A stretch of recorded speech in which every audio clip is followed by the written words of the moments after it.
arti makanan halal itu terbagi menjadi dua, ada menurut bahasa dan ada juga yang menurut istilah. Nah, kalau menurut bahasa, kata makanan itu berasal dari bahasa Arab, yang asal katanya itu at-ta'am atau at-ta'imah, yang artinya makan makanan. Nah, sedangkan yang disebut dengan kata makanan itu diartikan sebagai suatu aktivitas memasukkan makanan dalam tubuh untuk menjaga kondisi dan kesehatan. Nah, jadi kata makanan itu berasal dari kata makan. Kata makanan berasal dari kata makan. Nah, jadi adalah segala sesuatu yang dapat dimakan atau dikonsumsi oleh manusia, baik yang berasal dari hewan ataupun tumbuhan. Nah, jadi yang kemudian akan dapat menghilangkan rasa lapar dan memberikan tenaga bagi tubuh manusia yang memakannya. Nah, kemudian yang menurut istilah itu, kata halal itu berasal dari bahasa Arab. Nah, yang artinya itu membolehkan, memecahkan, membebaskan, dan yang lainnya. Nah, kemudian secara terminologinya atau istilahnya, kata halal itu diartikan sebagai segala sesuatu yang apabila dilakukan tidak mendapatkan hukuman atau dosa.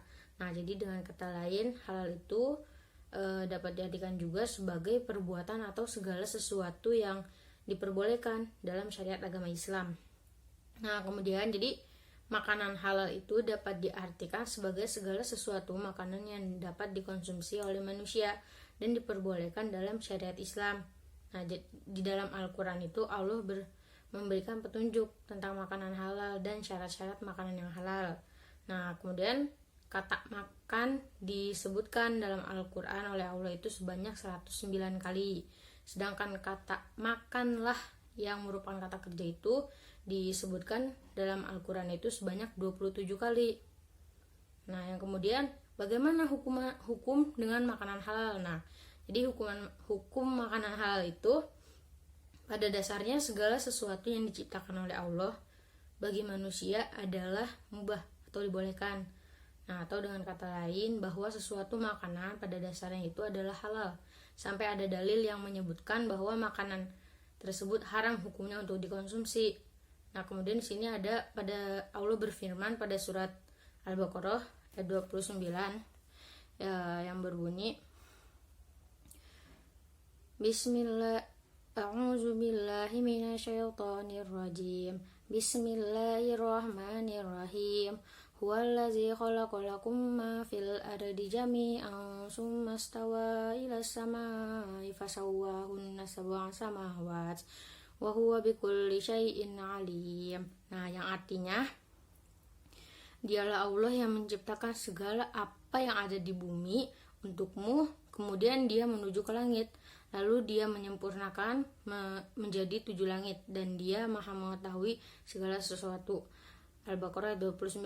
Kemudian Allah juga berfirman pada surat Al-Maidah untuk memerintahkan pada manusia untuk makan makanan yang halal. Bismillahirrahmanirrahim. Wa qulu mimma razaqakumullahu halalan thayyiban wattaqullaha alladzi antum bihi mu'minun.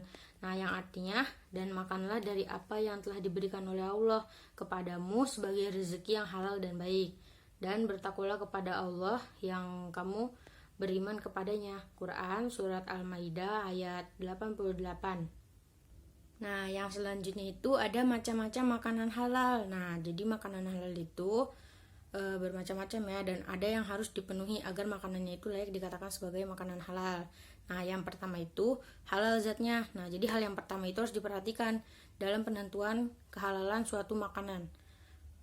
Jadi ciri-ciri dari halal zatnya itu, yang pertama itu makanannya itu harus makanan yang pertama itu makanannya yang berasal dari binatang maupun tumbuhan yang tidak diharamkan oleh Allah. Nah, yang kedua itu dijelaskan di dalam Al-Quran dan hadis.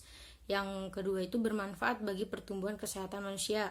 Yang keempat itu tidak merusak badan, akal maupun pikiran.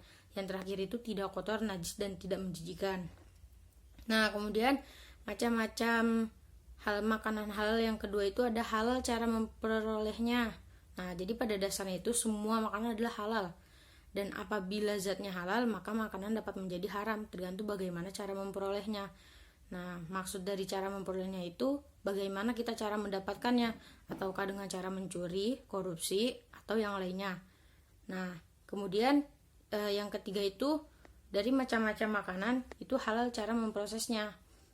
Jadi apabila makanannya sudah diperoleh dengan cara halal dengan bahan baku yang halal pula, jika makanan tersebut itu diproses dengan menggunakan sesuatu yang haram, misalnya alat masaknya itu yang bekas digunakan untuk memasak makanan haram atau bahan-bahan yang tidak diperbolehkan atau diharamkan, nah itu termasuk cara memprosesnya yang tidak baik sehingga makanan itu dikatakan haram.